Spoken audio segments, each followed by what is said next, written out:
Hello and welcome back to another video. Today's video is about how I farm XP, relics and mining and what I did on my first days. So first of all, you need to know that it depends on how good your gear is in terms of survivability and damage, and also if you have a travel skill like the teleport on Enigma. So day 1 I just rushed to hell and farmed Fields of Battle all day to get my XP and gear going.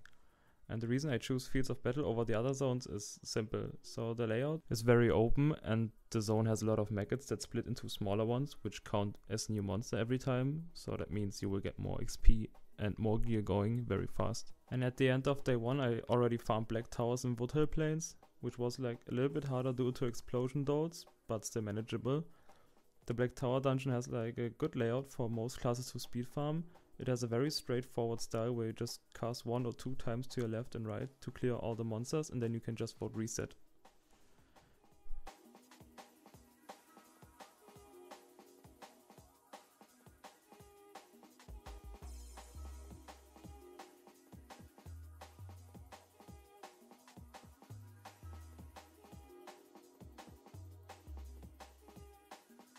I started my day 2 with the endless grind of Event Horizon and the Distorted Horizon dungeon, which is in Act 7.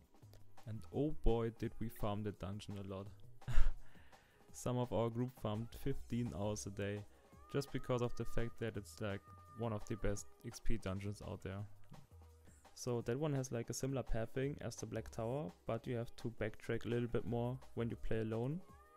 And as I already mentioned, it's in Act 7, so the mob density is quite good there, and you will probably farm this a lot for XP and potential drops due to the high monster level.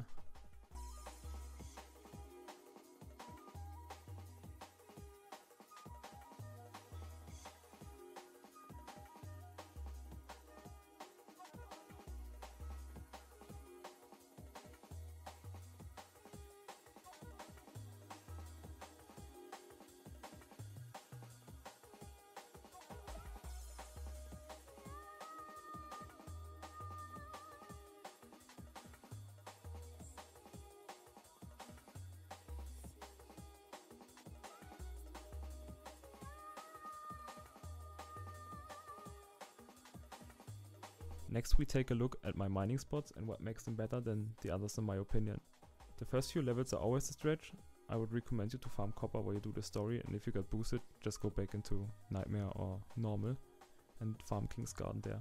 King's Garden is great to complete up to Iron, and after that you just want to go to either the Parallel Dimension, which has great spots, like you will find 16 veins on average there on 2 big presets that you can spawn, and the other one I used to farm a lot is the Flooded Plains map in Act 8, so you need to buy the Valhalla DLC for that, but it has also 16 veins on average, and it's way more open and the veins are not as close together as on the previous map, but you will get more rubies on average there.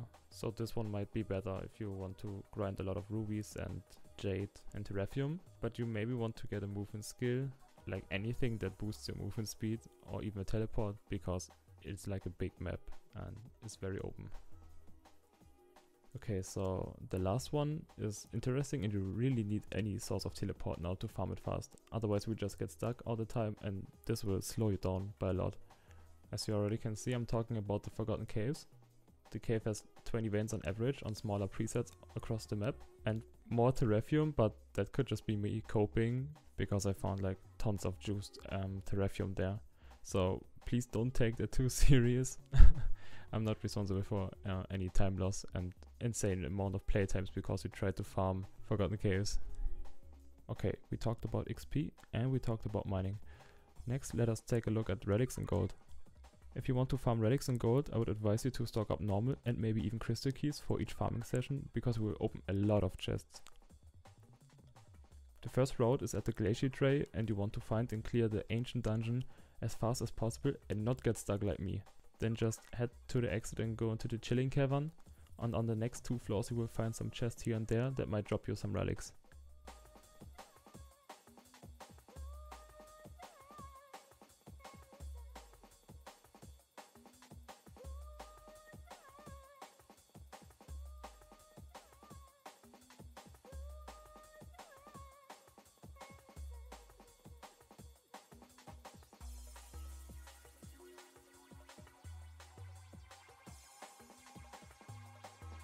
Yeah, so the next dungeon we want to look at is located in a crystal village. The dungeon is called Frozen Cellar. And that dungeon offers us 12 chests on 2 floors that can drop us some gold and relics.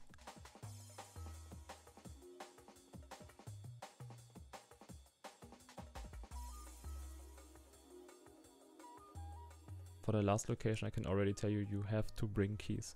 Otherwise you will just run out of them and it won't be worth to do that, because there are so many chests on one spot. The last one on the map is Sea of Carponia.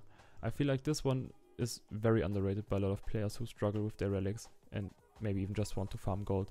So for the ones who didn't know, in this zone there's a preset with a $sign on the ground, and it has 12 chests, 4 in the bottom corners, and in the top corners there are 2 on each side, and that's a lot of chests for the amount you have to put in, so you really should consider to farm that if you need relics and gold.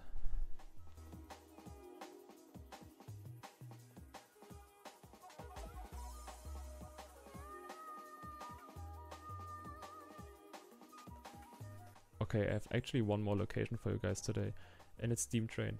Steam Train got its attention in the beta already with the addition of the abominations. The strat is very simple. You start from the waypoint and then you just try to find the abomination chest and kill its guards. And if you happen to find the dungeon before the chest, you can just run it right away, or you can keep looking. If the whole process of finding chest takes more than 30 seconds, then you just vote reset, or rather run the dungeon and then you reset after.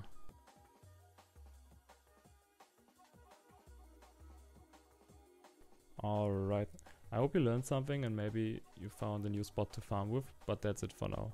I will catch you in the next one. See ya!